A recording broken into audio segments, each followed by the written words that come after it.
and I have spent last 16 years trying to take capital and talent or marry capital and talent with the needs of low-income population with a specific bias toward rural India, but I do not ignore urban India.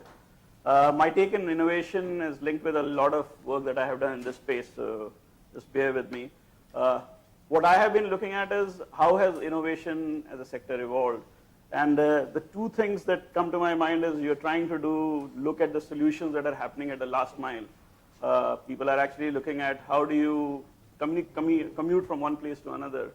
And that leads to innovations like jugaad, which is actually a term very loosely used, but has been specifically used for converting a motorcycle into a travel thing. Also actually trying to discover markets. For example, a large part of market, if some of you know, we made an investment in Orissa in a dairy. And the reason was not that there is a huge opportunity of dairying in Orissa, it's just that there is no dairy in Orissa except a government dairy. And most of the milk was actually coming from outside the state. And since it's a tribal state, there is not significant amount of milk available locally. So just trying to set up a dairy is a high risk activity, but if you set it up and build the back end.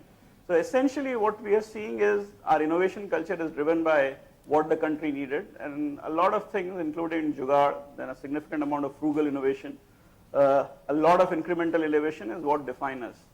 And I think that's where the challenge starts. I was actually asked by Mahindra, who was actually running a program called Rise Prize, $1 million to come up with real innovations that can bring about significant changes.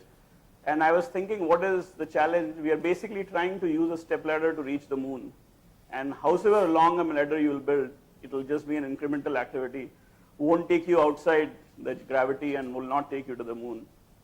I think that's one of the biggest challenges that India faces, our ability to think. And there are many reasons why we can't think that way. One, because the incremental innovations that we are doing, the jugaad that we are doing, is giving you reasonable returns. So why would you actually try to push yourself beyond that?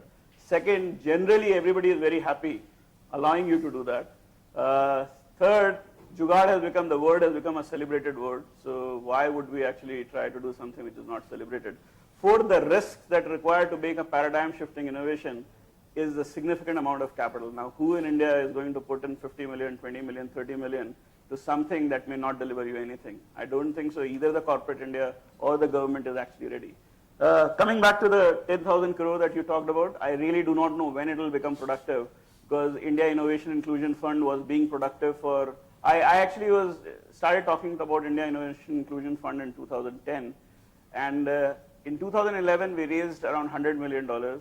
And since then, I was hearing about that $1 billion. And even in 2014, we are now, certainly it has become $2 billion. And we are hoping someday it will come true. But again, if that 10,000 crore goes down to people in packets of 2 crore and 3 crore, partly because the government normally, by nature, is extremely risk averse, would find it very difficult to disperse large packages. And if anybody has ever tried to raise money from any government institution, SIDBI or otherwise, would realize that tranching it out, breaking it down, making it smaller and smaller and smaller so that till the time it becomes completely unfeasible for you commercially is basically the approach of investing. So the challenge that remains is when and how and at what point of time would we actually look at thinking about innovation differently than the way we are doing it. And that challenge really is the challenge that faces this government as well as us culturally.